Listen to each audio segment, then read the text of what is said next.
Vamos lá, boa noite para quem eu ainda não vi.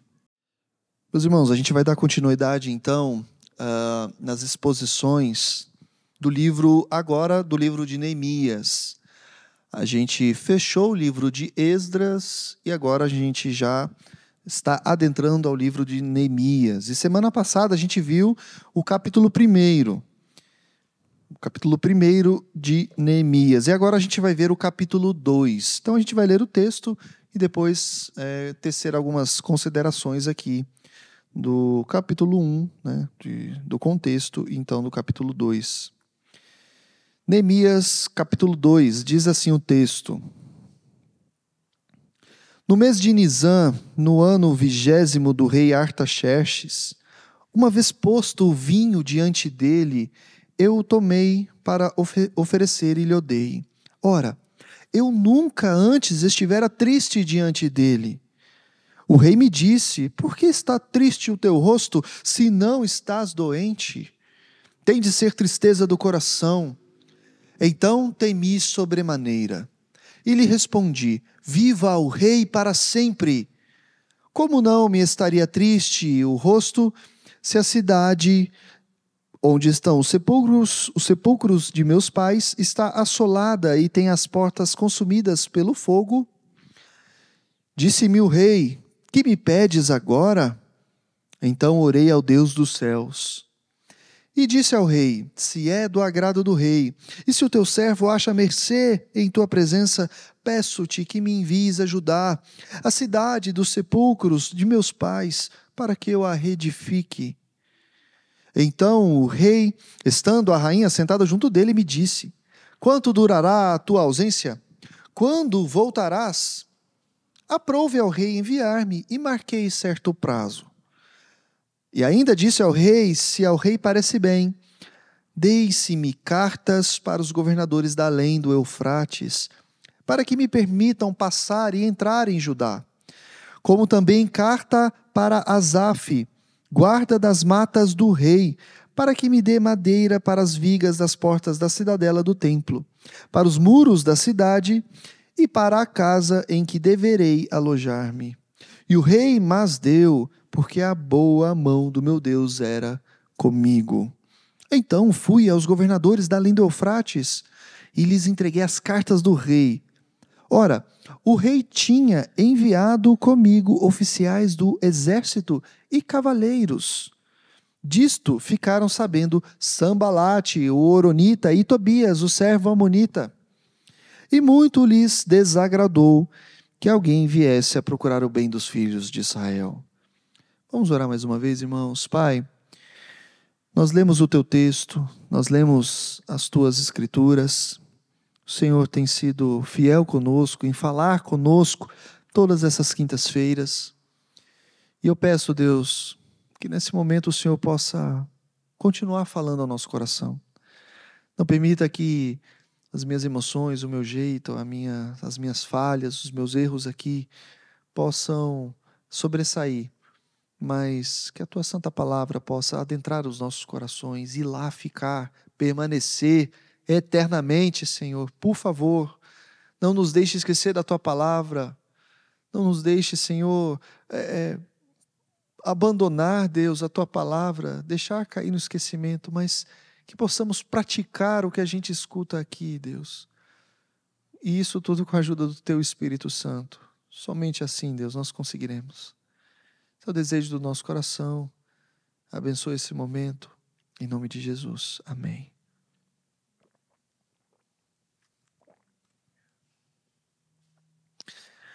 Meus irmãos, alguma vez alguém aqui já foi desafiado a fazer alguma coisa sem ter condições nenhuma de fazer? Alguém aqui já foi desafiado, seja pela sua própria vontade, seja desafiado por qualquer outra pessoa que você conhece?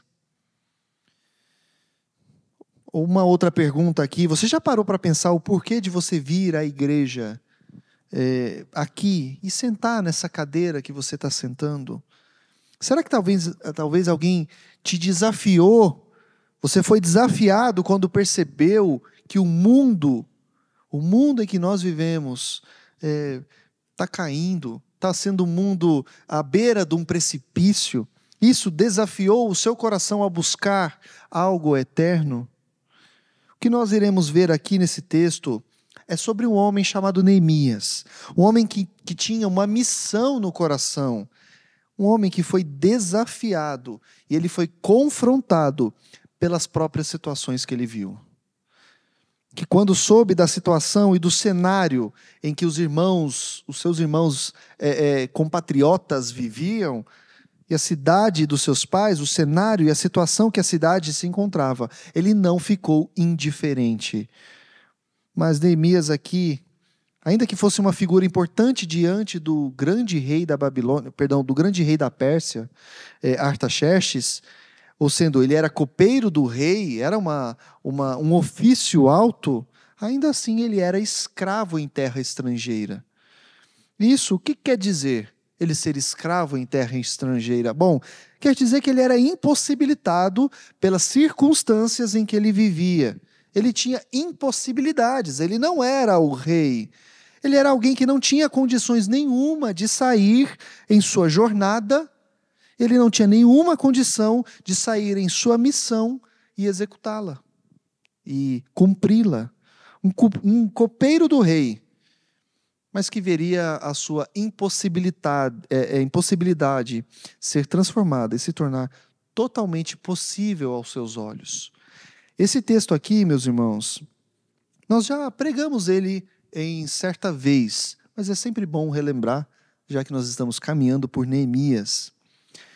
E para a gente entender um pouquinho da época do texto que a gente acabou de ler aqui, e por que as muralhas de Jerusalém estavam caídas, o porquê de Neemias ser o copeiro do rei aqui, a gente precisa entender um pouquinho sobre a história do motivo que levou o reino de Judá, o reino do qual Neemias era descendente, a estar debaixo de um rei que não era o rei de Judá, era um rei estrangeiro. Bom, o reino de Judá acaba por se afastar de Deus. Eles começam a fazer coisas dos seus próprios corações. Eles começam a transgredir as leis de Deus. Eles rejeitam os conselhos de Deus. E por causa disso, Deus permite que o povo de Judá, seja levado cativo para uma terra estrangeira. Em 605 a.C., até mais ou menos 586 a.C., o rei Nabucodonosor, rei da Babilônia, ele deporta os povos da terra de Judá para uma terra da Babilônia, para a terra da Babilônia. É nessa época que a gente vai ver histórias como a história de Daniel, lá os sonhos que Daniel revela tanto ao rei Nabucodonosor, quanto ao rei Belsazar, o seu neto, e quanto também ao rei Dario, né? Vamos dizer assim. Todos os sonhos que nós vemos a partir do capítulo 7 de Daniel, eles estavam no cativeiro. Porém, Deus havia prometido que esse cativeiro ele não duraria eternamente. Esse cativeiro haveria um prazo para acabar. Então Deus vai mover o cenário, ele vai permitir que o grande rei Ciro, o grande rei da Pérsia, juntamente com o rei Dario, que é o rei dos Medos, vença o rei da Babilônia em uma guerra e assim possa tomar posse das suas propriedades, das suas cidades. Então, com o rei Ciro da Pérsia, a partir daí, começa-se o retorno do cativeiro, começa-se o retorno do povo, os judeus, à terra dos seus pais, a terra prometida. Bom, a gente viu então, no começo das exposições de Esdras, que houve uma primeira leva para retornar à terra de Jerusalém. E o líder que fez com que esse povo retornasse era o líder Zorobabel. Então, o comecinho de Esdras vai mostrar essa leva com Zorobabel do cativeiro até Jerusalém. E depois uma outra leva de pessoas para a terra de Jerusalém com o próprio Esdras. 2 momentos, então, no livro de Esdras, para a gente entender um pouquinho aqui. E o que aconteceu com essas levas? O que fala o livro de Esdras? Ora, fala das reformas estruturais do templo, fala das reformas litúrgicas e também fala das reformas espirituais para a adoração de Deus, feita por Esdras. O templo, então, aqui estava já construído. O templo estava pronto, a adoração já estava acontecendo. E o final de Esdras mostra uma renovação de uma aliança, ou melhor, da aliança de Deus com o seu povo. Então é basicamente isso. Porém, os muros da cidade ainda estavam derrubados. Os portões da cidade ainda estavam queimados. E a cidade em si, ela estava decaída. E aqui começa a história de Neemias. Talvez 13 anos mais ou menos possa ter se passado entre Esdras e essas restaurações com o começo de Neemias. Aqui, meus irmãos, só um adendo aqui. Há algumas especulações acerca do se Neemias veio antes de Esdras ou depois, mas não nos interessa por agora. O que importa é que a história de Neemias vai mostrar aquilo que Deus faz por completo. Se o templo estava já construído, pronto, e se a adoração já estava acontecendo, não importa. O que importa é que Deus vai fazer tudo por completo. Os muros estavam derribados, os portões estavam queimados, e agora Deus vai, vamos dizer assim, terminar a sua grande obra, a sua cidade, a cidade de Davi, a cidade de Jerusalém.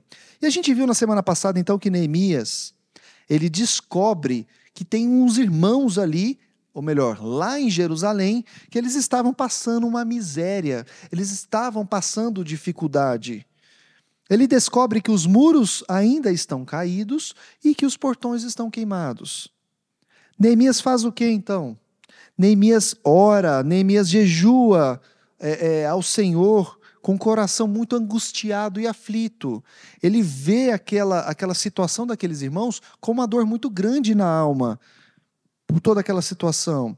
Inclusive, o texto do primeiro capítulo nos relata que ele tentou lembrar Deus que na transgressão o Senhor de fato espalharia o povo, mas no arrependimento o Senhor os ajuntaria de volta. Ele lembra a Deus sobre essa promessa, que Deus os haveria de juntar novamente para habitarem na cidade de Jerusalém, a cidade que o Senhor havia escolhido para eles. Mas o que Neemias poderia fazer? Apesar de ser copeiro do rei, uma grande honra, é verdade, mas na verdade ele ainda era um escravo da Pérsia. Bom, agora no capítulo 2, nós teremos um salto de 4 meses depois dos eventos do capítulo 1. Então, capítulo 1, passados-se 4 meses, nós temos os eventos do capítulo 2. E agora Neemias estava diante do rei. E o que nos parece aqui é que essa ocasião em que Neemias vai servir o rei, na verdade poderia ter sido um simples jantar, algo, nada que seja de assuntos que deveriam ser decididos. Por que isso?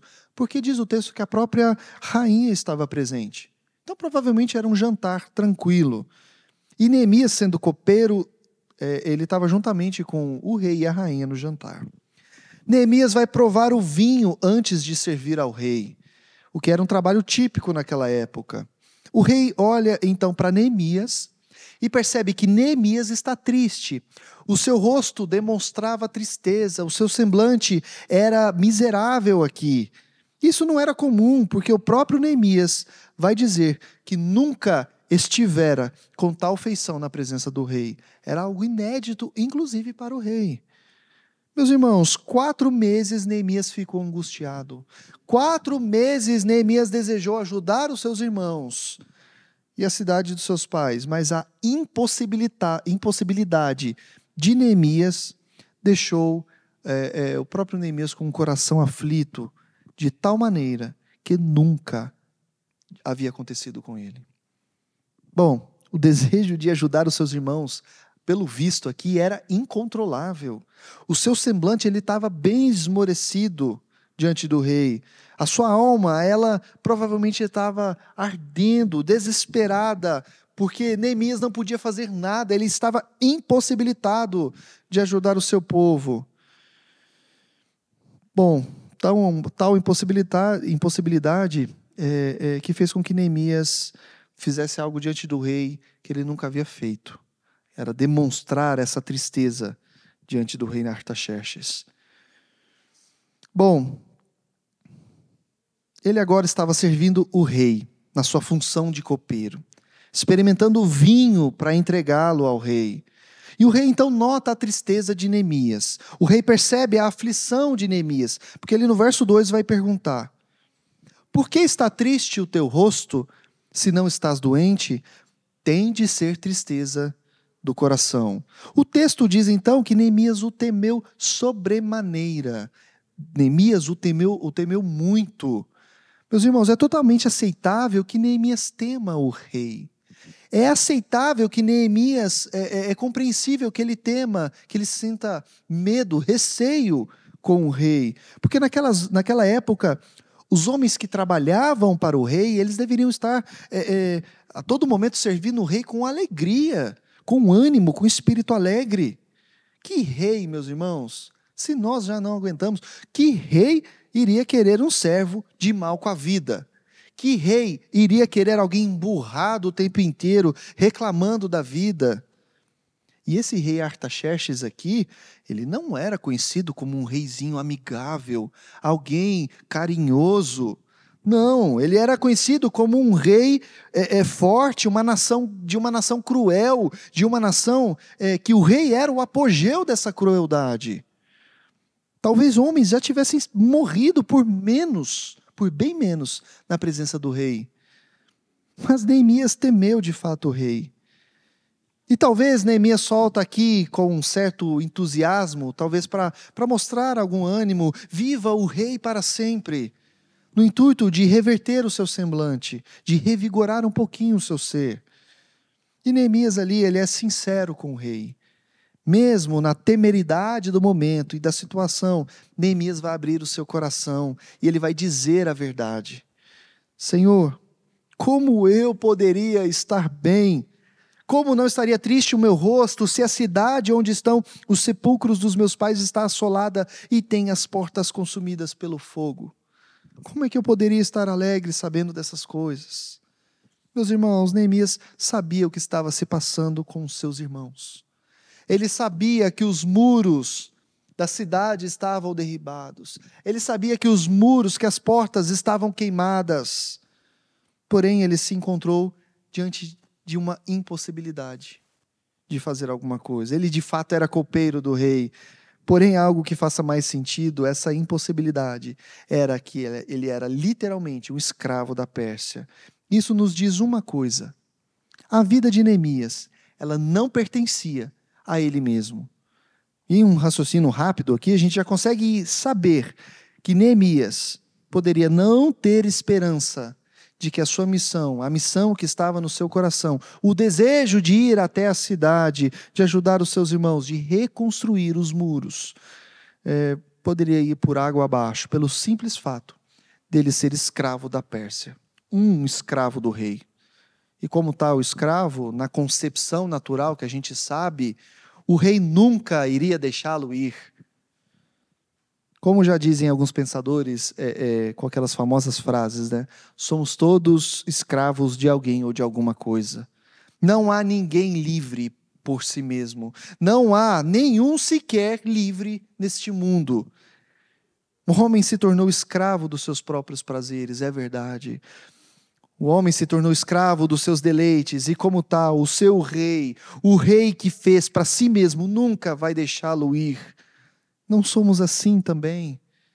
Desde a queda do homem, nações escravizam nações. Desde a queda do homem, nações colocam jugo em outras nações. E até mesmo o grande rei da Pérsia, ou o dos maiores reis deste mundo que já pisaram aqui, eles provavelmente tiveram sonhos, ambições, que até mesmo para esses poderiam ser impossíveis de se conquistar. Não há ninguém que consiga fazer tudo nesse mundo. Não há. Inclusive, para fazer o bem. Inclusive, para fazer o que é bom, para perseguir o que é bom. Isso se torna impossível. Essa escravidão, tal qual Neemias teve e sentiu, ele também recai sobre cada um de nós e naquilo que desejamos tanto fazer. Você quer um exemplo?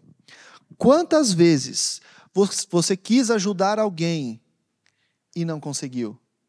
Quantas vezes você tentou estender o braço para alguém, mas você não teve condições, você ficou impossibilitado, seja financeiramente, seja espiritualmente, seja sentimentalmente, ou seja, de qualquer maneira, você não consegue ajudar. E quantas vezes você não quis cometer um pecado, e no final das contas, você não apenas cometeu o pecado, mas você abusou dele. Você o fez levianamente. Ainda que essa vontade de avançar, ainda que essa vontade de ajudar, de fazer algo que seja bom nessa vida, seja para nós mesmos, seja para Deus, ou seja para qualquer um, possa nos consumir, é fato que ela acaba se tornando impossível quando percebemos que por nós mesmos não conseguimos, que por nós mesmos não andamos e nem nos movemos. O pecado, meus irmãos, se alastrou, o pecado alastrou todo o nosso ser, não nos deixa pensar com coerência, não nos deixa fazer as coisas que são boas. Esse pecado alastrado em nosso ser nos limita. E é por isso que às vezes você sente frustração quando deseja o que é bom, porém você faz o que é mal. Possível se tornou, meus irmãos, para o homem fazer qualquer coisa, seja para o agrado de Deus, seja para o próprio agrado, ou para o agrado de qualquer irmão, tal como Neemias aconteceu. E tal como Neemias, o homem se tornou escravo, não da Pérsia, mas do pecado. Tal como Neemias, o homem ficou debaixo, não do jugo do rei da Pérsia, mas da escuridão, das trevas do seu próprio coração. Porém, aqui no texto, Neemias, o mesmo Neemias que era impossibilitado, que antes orava, apenas conseguia orar pedindo a Deus um caminho, uma luz, queria, mas que não conseguia agir. O mesmo Neemias que olhava para os céus a fim de buscar a Deus, agora ele começa a ver o fruto da sua oração. Essa oração que nós vimos no capítulo 1, ele começa a enxergar a ponta da graça do seu grande Deus. E como nós enxergamos isso aqui no texto? Bem, qual rei forte, qual rei cruel daria a voz a um simples copeiro? Qual rei, vendo o desânimo de seu servente, ao invés de mandar decapitá-lo, o chama para perto e pergunta: que me pedes agora? Pois foi isso que o rei disse a Neemias, talvez contrariando a todos aqui que pudessem estar aqui, talvez levantando sussurros ou até mesmo olhares estranhos da sua esposa, a rainha. Talvez em muitas outras ocasiões o rei pudesse ter ficado em silêncio. Porém ele diz: o que você quer que eu te faça? O que está me pedindo, Neemias? Deus começa a agir em favor de Neemias. Quão lindo é isso aqui. E ao invés de Neemias desbancar a falar, ele antes faz algo surpreendente. Ele mais uma vez quer se assegurar de que Deus conduza todas as coisas. Pois ele sabia que tudo aquilo era obra de Deus, ele sabia que tudo aquilo dependia exclusivamente e somente de Deus. Neemias então faz subir uma oração aos céus. Ele começa a orar ao Deus dos céus, ao Senhor de Israel. E então lhe é concedido vigor, lhe é concedido coragem, para que ele pudesse fazer estes pedidos ao rei. Meus irmãos, ele fez pedidos ao rei. Ele não somente queria sair em busca, na sua missão, mas ele ainda foi mais além, pedindo coisas ao rei. Ele disse no verso 5, se é do agrado do rei, se o teu servo acha mercê em tua presença, peço-te que me envies ajudar a cidade dos sepulcros de meus pais, para que eu a reedifique. Neemias corajosamente faz o primeiro pedido aqui. Ele pede para o rei, para que ele possa ir até Jerusalém, até a cidade onde os pais estavam enterrados. E o rei diz: ok, você pode ir, mas me diga, quanto tempo você vai precisar? Quanto tempo vai durar isso aí que você está me pedindo, Neemias? E a Bíblia aqui, ela não diz o tempo que Neemias pediu ao rei. Ela apenas diz que marcou certo prazo. E Neemias ainda fez outros pedidos. Ele pediu ao rei o que parece ser cartas para os governadores que estariam no meio do caminho ali, além do Eufrates, até Jerusalém. Essas cartas que o rei carimbava com seu anel eram uma espécie de autorização para que Neemias pudesse transitar sem qualquer perigo de questionamento por parte dos outros povos.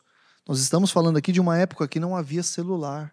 Nós estamos falando de uma época que não havia WhatsApp e para mandar mensagem instantânea para o rei perguntando se aquele ali era o copeiro de verdade, se aquilo que ele estava falando era a verdade.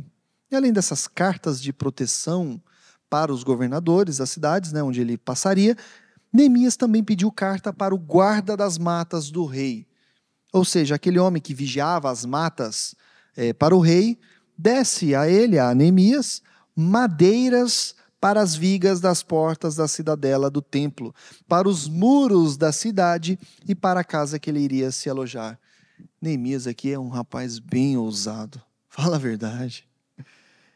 Mas olha que interessante, que coisa linda. Por que ele é ousado?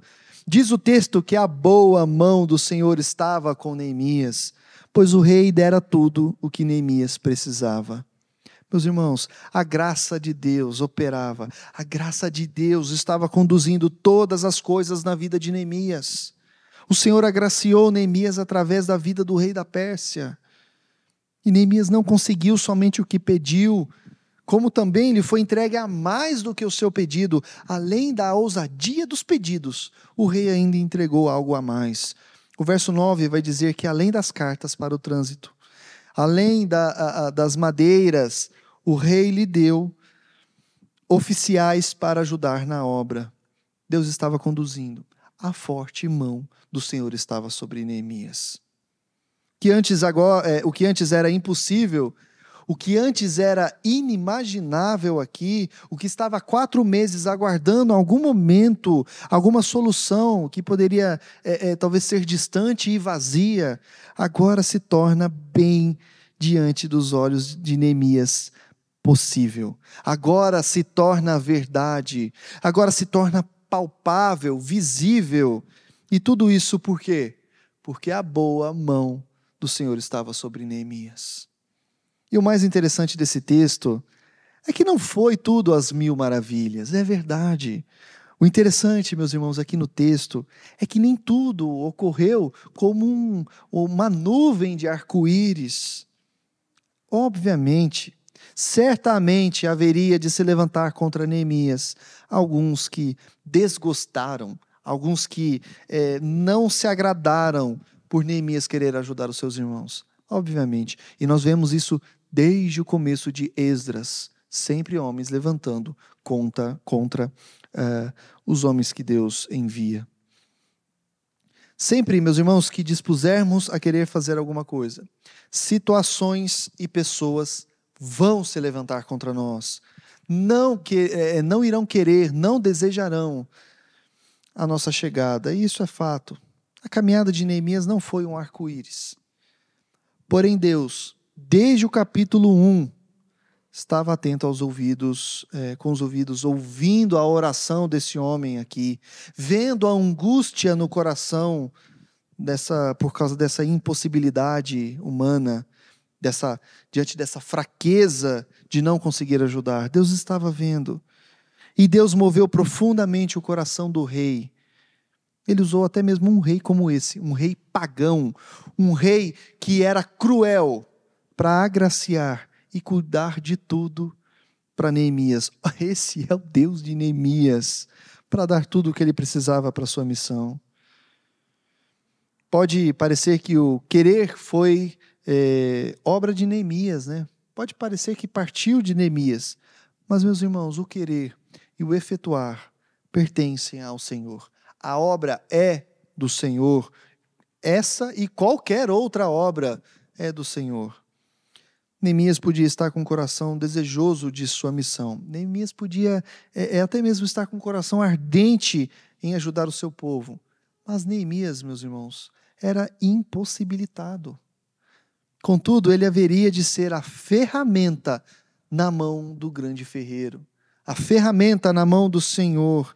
Deus levantou um rei pagão para enviar Neemias em sua missão.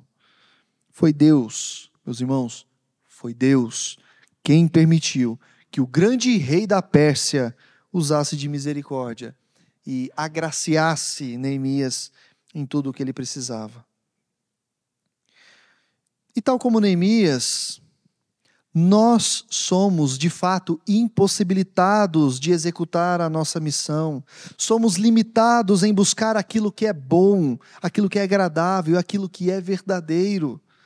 Mas Deus haveria de levantar não um rei, mas o rei. Deus haveria de nos enviar o rei que era o próprio caminho, que era a própria verdade, que era a própria vida eterna. Não um rei pagão que nos daria madeira e cartas, mas um rei justo e santo que nos daria a vida verdadeira, que nos daria a salvação da condenação eterna, que nos faria completar todas as nossas missões e ir além dessas missões, atravessando e quebrando o muro da morte para a eternidade. Meus irmãos, Deus enviou um rei poderoso e não cruel, mas bondoso e de coração humilde. Um rei que nos ajudaria a trilhar o coração, que nos ajudaria a trilhar o correto caminho, haveria de nos ajudar a caminhar neste mundo, que nos daria sustento para toda e qualquer missão terrena. Esse foi o rei que Jesus nos enviou, Jesus Cristo. Ele é o rei compassível que traz possibilidade à nossa vida. Se, como Neemias, nós éramos impossíveis, este rei compassível traz possibilidade à nossa vida. Ele que nos faz ter esperança novamente. Ele que nos arrebata da escravidão do pecado, com o fim de tornar possível a nossa missão mor em buscar a Deus. Enquanto que o rei da Pérsia permitiu Neemias ir, o grande rei Jesus não apenas permitiria irmos, mas nos acompanharia, nos faria lado a lado todos os dias da nossa vida. E agora, meus irmãos, nós não precisamos do carimbo do rei, nós não precisamos das madeiras, das vigas, pois o próprio rei Jesus com certeza estará conosco até que concluamos essa jornada da vida. Ele foi o primeiro. Ele não só está ao nosso lado, como dantes, ele foi à nossa frente, pelo caminho da via dolorosa. Ele pagou o alto preço por nossa impossibilidade. Diferente do rei da Pérsia, que ficou assentado no seu trono, diferente do rei da Pérsia, que não se levantou do seu trono para acompanhar Neemias, Jesus é o rei que se despiu da sua glória, que abdicou de estar no alto dos céus para revelar a sua luz, a luz aos homens. Jesus é o rei que não ficou assentado em seu trono. Jesus não é o rei que apenas ordenou ao seu povo que fosse, mas ele é o rei que desceu e que morreu a nossa morte. Jesus é o rei que fez o que precisava ser feito para nos constituir o caminho da nossa jornada até Deus, até o Pai, até a reconciliação com o nosso Deus. Mesmo que pudesse ser abandonado por Deus, mesmo que Deus pudesse abandoná-lo na cruz, ele foi até o fim de morte, ele foi até o fim, pendurado naquele madeiro. Porém, Deus o ressuscitou no terceiro dia, e hoje ele vive para todo sempre. E por causa disso, por causa que ele morreu, e por causa que ele ressuscitou, ele tomou o nosso lugar, ele tomou o lugar da nossa impossibilidade, para agora tornar possível a nossa missão. Meus irmãos, o que Jesus fez foi nos tirar da mentira, nos tirar da escravidão da mentira, da escravidão do pecado, para nos fazer conhecer a verdade, se é que podemos dizer, né? A verdadeira verdade, porque hoje em dia tudo virou verdade, né? A verdade virou relativa, porém Deus nos fez conhecer a verdadeira verdade que somente estaria nele, que somente seria ele. E para concluir esse sermão, talvez algumas considerações práticas aqui. Eu havia perguntado no começo se alguns de nós aqui já se sentiu assim, impossibilitado. A resposta é óbvia. Todos nós nos frustramos alguma vez. Todos nós já nos frustramos, já choramos, já nos indignamos de alguma forma. Mas lembre-se sempre, quer comais, quer bebais, quer façais qualquer outra coisa, fazeis para a glória de Deus. A obra não é sua, a obra não é nossa, ainda que nós possamos sentir ardência no coração de fazê-la. Porém, ela tem início no Senhor, ela tem início em Deus. Então, ore a Deus, busque o Senhor de todo o seu coração, assim como Neemias fez. Não desista jamais, não perca o foco, perturbe o seu próprio coração para isso, para que para que arda no seu coração, saiba da sua natureza pecaminosa, perceba. Você vai ver no começo de Neemias capítulo 1, você vai ver que Neemias pede perdão pelos seus pecados e pelos pecados do povo. Saiba que você é um pecador miserável e lute contra isso. Não abra mão da obediência a Deus. E ainda que caia, arrependa-se 1.000.000 de vezes, se for necessário. Levante e prossiga, pois o Senhor o fará caminhar através da sua soberana vontade. Meus irmãos, a boa mão do Senhor está sobre nós. A boa mão do Senhor está sobre nós. Não há nada que não consigamos fazer em Cristo Jesus. Lembre-se daquelas palavras de Cristo. Eis que estou convosco todos os dias, até a consumação dos séculos. Se essa promessa não fizer aquecer o nosso coração, nada mais vai aquecer. Precisamos, assim como Neemias, chorar, se rasgar diante de Deus, orar e jejuar ao nosso Deus, mas também precisamos agir, pedindo que Deus possa estar conosco, fazer cumprir esta promessa de que o Senhor estará conosco todos os dias até a consumação dos séculos. E só para terminar, o capítulo 1 de Neemias, ele faz um lembrete. Ele lembra a Deus a sua promessa. Ele fala: Deus, lembra, o Senhor prometeu que o Senhor o Senhor ajuntaria o povo se ele se arrependesse. O Senhor prometeu. Por favor, Deus, cumpra essa promessa. Não há problema nenhum, meus irmãos, de lembrar a Deus as promessas que Ele faz, porque Ele não é o homem que minta, mas Ele é um Deus que certamente cumprirá. E lembre-se sempre, eis que estou convosco todos os dias até a consumação dos séculos. Baixe a sua cabeça, vamos orar. Pai, obrigado, Senhor, porque o Senhor tem sido bom, fiel conosco, Deus. O Senhor tem nos ajudado e cumprido as suas promessas. Nós vimos que Neemias, ele era impossibilitado. Mas essa impossibilidade, Deus, o Senhor age. Está nas tuas mãos, Senhor. A tua boa mão está sobre nós. Esteve sobre este homem, sobre tantos homens da Bíblia. E está sobre nós essa noite, Pai. Por isso nos ajude, Deus, nos ajude a caminhar, nos ajude a avançar, Deus. Às vezes, Senhor, nós achamos que dependemos do nosso salário, que dependemos do nosso chefe, das nossas empresas, do nosso carro, do nosso dinheiro, de tudo, Senhor, mas não, nós dependemos do Senhor, Deus.